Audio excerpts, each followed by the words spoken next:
In the first part of this lesson, we introduced several new concepts.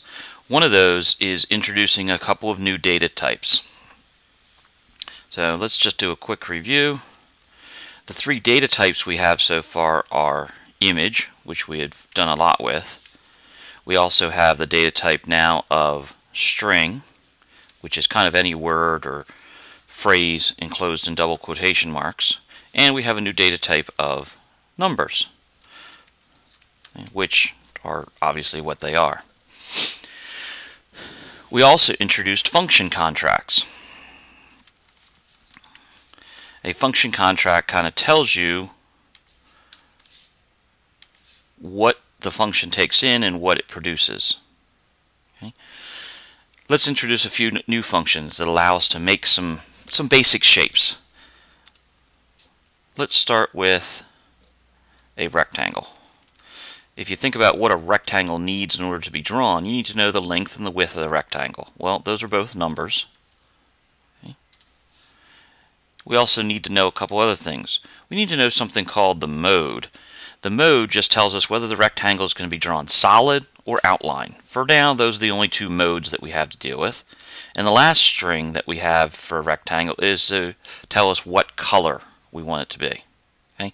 We'll talk about colors in just a moment. That rectangle function then produces an image. So the rectangle function, the contract looks like this. It takes in two numbers, the x and y coordinates, and sometimes you might even want to put in there the width. The first number is the width, the second number is the height, the first string is the mode, the second string is the color. Those items in parentheses aren't necessary in the rectangle contract, but they can be helpful. Later on, when we write function contracts for functions that we write, we'll have two statements here: a function contract that just tells us the data types, and a second line called a purpose statement that actually explains what each of the data types represents. So here's our function contract for rectangle. Let me run this top part so we've got picturing programs loaded. So a rectangle, maybe that has a width of 100, a height of 75, and is solid blue. Okay. Going to look something like that. Maybe a rectangle that is 200 or 25 wide by 180 high, and outline red. Might look something like that. Might be kind of hard to see because the outline's real thin. Okay, so there's a couple of examples of rectangles. Now, I mentioned that we talk about the colors. I use blue and red. Those are very common colors. If you want to know all of the colors that are available to you, you can use the Racket documentation under the Help menu. That'll take you right to the documentation. And just in the search bar up here, type in color database. Okay. Press enter. The very first one that should come up should say color database from Racket Draw. That's what we want to take a look at. And here's all the colors that are available for you to put in strings. Okay. Everything from deep pink to maroon to yellow to linen to green, forest green. Notice some of these are duplicates. We have forest green with a space between them and forest green without a space. So some of these are duplicates. There's not really as many colors as it looks like. But we do have a lot of colors. These are all the ones that are built into Racket. There's a way to make a huge multitude of colors, but we'll talk about that again in a moment. All of these are ones that are built in. And also, it says down here, the names are not case sensitive. So you can type blue with a lowercase b or an uppercase b, it doesn't really matter. Okay, they're not case sensitive. So if you're looking for some colors, go to your Racket documentation and do color database, and you can find the whole list of colors that are available to you. I have a tendency to kind of stick to the basics because they're quick to type in and I don't have to think about how to spell them. But there's more available to you. Let's go back to Racket and let's look at some other functions. Let's think of some other simple shapes to draw. How about a circle? Let's look at the function contract for a circle. If you think about how to draw a circle, you need to know what the radius is. That's a number. And again, we need a string and a string, that mode and color again, and it produces an image. Again, the order in which these arguments up here is extremely important. They must be in that order. Okay? So let's go ahead and clear things in the interactions window. Let's do a circle. So we do a circle, 50, solid, orange. Okay? There's our 50 solid orange. Now, to show you real quickly that that 50 was the radius, if I do a rectangle that has a width of 50 and a height of 50, and do solid blue, you'll see compared to that, that rectangle, which is really a square, the rectangle is 50 by 50, is only half as wide as the circle. So in the circle, that first number represents the radius of the circle, not the diameter, so remember that. Okay? Let's look at some other shapes. Ones you might expect. If we've got a rectangle, a circle, well, I wish I could spell circle. How about a triangle? A triangle takes in a number, a string, and it produces an image. So there's the contract for a triangle. Okay. Let's go ahead and try that triangle. 80 solid forest green. Okay. There's our triangle that's 80 solid forest green. Notice that the type of triangle here is an equilateral triangle. There are, of course, ways to produce other types of triangles, and I'll show you that in a moment. Okay. Let's look at a couple others of these. One other that's nice is a star. Okay. Star takes in a number, a string, and again produces an image. Okay. So let's try that. Star, 50, solid, red. It's a 5-pointed star. 50 is the size of it. Solid red. Okay. Let's do one more. You might ask, well, we did a rectangle, a circle, a triangle. How about something like a pentagon? Well, there is no function built in for pentagon, but we can have another way to build a pentagon with a regular polygon. Now, I don't remember exactly what the contract for a regular polygon is. Again, here's where the help documentation comes in handy. Go back to my browser where I have my help features. Let me type in regular polygon and see what happens. Okay, I've got regular polygon here. We're taken to where it is.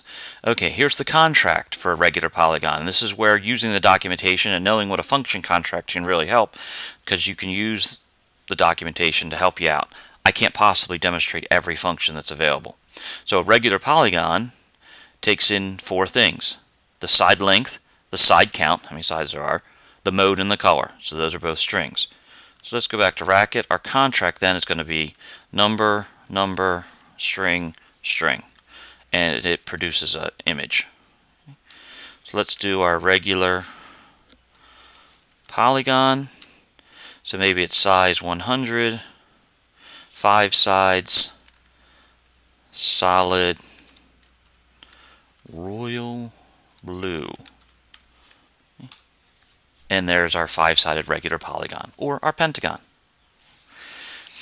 We go back and look in the database where the regular polygon was. If we scroll all the way to the top, this is actually in the image teach pack for the 2nd edition of How to Design Programs. It takes us through all the basic images that are built in. And this teach pack or library is loaded when we load picturing programs. We saw the circle. Hey, there's a way to do an ellipse. You can take a look at that and see how to do an ellipse and try some of these. You can do lines. You can add lines to pictures. You can do curves. There's text that we talked about earlier. Okay. There's the regular equilateral triangle. There's also right triangles. There are isosceles triangles. So read about that a little bit and read the documentation. Isosceles triangle takes in a side length and the angle between the 2 congruent sides of the isosceles triangle. And again, mode and color.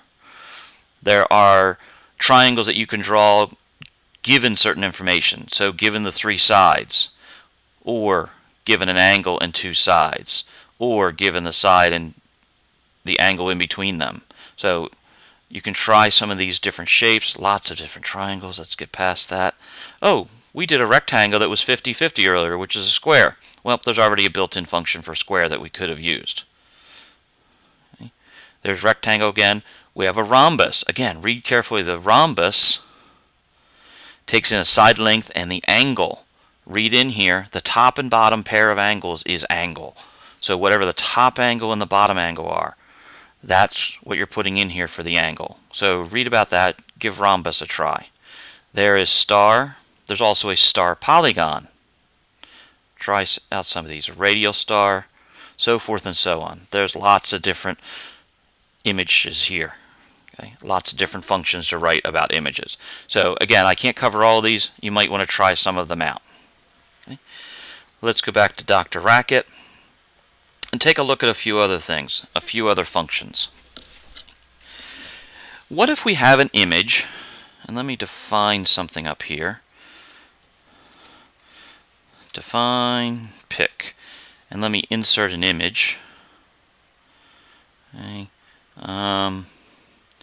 Let's take this car picture that I have. So let's insert this car pic, call this pick that. Okay. And I'm going to run this so I have that stored into memory. We have a couple functions that allow us to crop this picture. Now I want you to keep in mind this picture has a lot of white space below it and above it, but not much white space left and right. So suppose I want to cut off the left side of the car. There's a function called crop left that takes in a number and also takes in an image. No, I'm sorry. Get your error message there. I had them backwards. That's why it's also important to make sure that you can read and understand the error messages. Go the other way around. Notice what this does. Takes this picture and crops off the first 20 pixels on the left-hand side of it. Okay. Since there's crop left, there's also crop right. The picture, and let's take off a little more, 50. So this crops off the 50 pixels on the right-hand side of the image to cut it down to size a little bit. Okay. Let me define a new picture up here. Get rid of the car. Let's put one in there that goes close to the top and the bottom. I think that chicken picture that I had does that. There's the chicken picture. So our picture is the chicken. Let's run it to reload the chicken picture in there. There's also a function called crop top, which takes in a picture and also takes in the number of pixels. So let's cut off 50. That cuts off the top 50. And there's crop bottom, our picture, and let's take off the bottom 40 pixels. So if you want to cut a picture down to size a little bit, you can do that. Okay? But what if you don't know what the size of the picture is? You're just going to end up doing a lot of guessing. Well, you don't have to. There's actually a couple other functions to do this. One of them is called image width. This takes in a picture. Since I've defined pick to be this picture of the chicken, image width takes in a picture and tells you in pixels how wide that image is. So from left to right, that image is 225 pixels wide. There's also one called image height that takes in a picture and tells you how high that image, how tall that image is in pixels. This chicken is 180 pixels high. Okay? So that can be very useful if you want to be able to cut down a picture size or know something about the picture. One of the ways that that can be very helpful is in putting images exactly where we want to put them. Okay? The last new function that we're going to take a look at here is called place image. Okay? Place image actually takes in few things, and let's look at the contract for place image. I'm going to get rid of this chicken picture. Okay? And let's look at the contract for place image. Place image takes in an image, takes in two numbers, takes in a second image, and produces an image. Okay? The first image is the image that's on the top of the picture. The second image is the bottom image, if you will. So I'm going to put in there top and bottom. The two numbers are actually the X and Y coordinates of where the top image is placed on the bottom image. Okay? There's one thing that's a little bit different in most computer science languages, programming languages. is that when we look at a computer screen is drawn from left to right, top to bottom. So therefore, the upper left-hand corner of the computer screen, or the upper left-hand corner of any image, is actually the origin, 0, 0. And the x values get greater as we go to the right, but the y values get greater as we go down. Okay? That sometimes it's hard for people to remember how that works. But let's take a look at the function placeImage. So placeImage takes an image. Let me put an image in there. Let's put a little circle. Circle that's 20 solid blue. And let's take that image and place it at the coordinates 100 over 50 down on top of a rectangle that is 300 wide by 200 high, and it's solid red. Okay. Now I've got a lot going on here. Our function says take the first image, here it is, circle. Here are the x and y coordinates of where we're going to put it, and here's the second image, the rectangle. And then we made sure we closed everything. Hit enter, there's our picture. So we've got this blue circle. It's placed at coordinates 150. That means 100 over from the left, 50 down from the top. Because again, the origin is in the upper left-hand corner of this red rectangle. So blue circle is placed 100 pixels over to the right, 50 pixels down on top of our red rectangle. Now, what if we want to place a couple of images? We can actually embed the placeImage function inside of itself. We can do multiple place images. And let's make that happen. Let me clear the screen here a little bit. Okay, let's do placeImage. Let's do that circle again. Circle 20 solid blue. And again, we put that at what? 150. Now, our second image, let's make that a new place image. However, just to keep things organized, I'm going to hit enter here to go down to the next line. And I'm going to do a new place image. And this time I'm going to do a triangle that's 30 solid yellow. Close that. And I'm going to put the triangle at coordinates 275. And now let's put it on the rectangle that is 300 by 200 solid red. Okay. Notice it went down to the next line, don't lose track of it. I'm going to close that rectangle, close the first place image, and then close the second place image. And let's see what happens here. There we have it. Our first circle. The blue circle is actually at the very top layer. And then it placed the yellow triangle next. And then it placed the red rectangle on the bottom. So the blue circle placed on top of the yellow triangle. They're not in the same place, so they don't overlap. On top of the red rectangle. You can continuously embed that place image to get multiple pieces of the picture in here and combine to make some interesting pictures. Okay. The last little piece I'd like to do is I talked about colors a little bit. You notice we made this circle that was blue and the triangle that's yellow and the rectangle that's red. Well, we said that that's a string for the color. Well, that's only if you use one of the built-in racket colors. If you want to, let's do a circle here that's 100. It's solid. You can do outline if you want.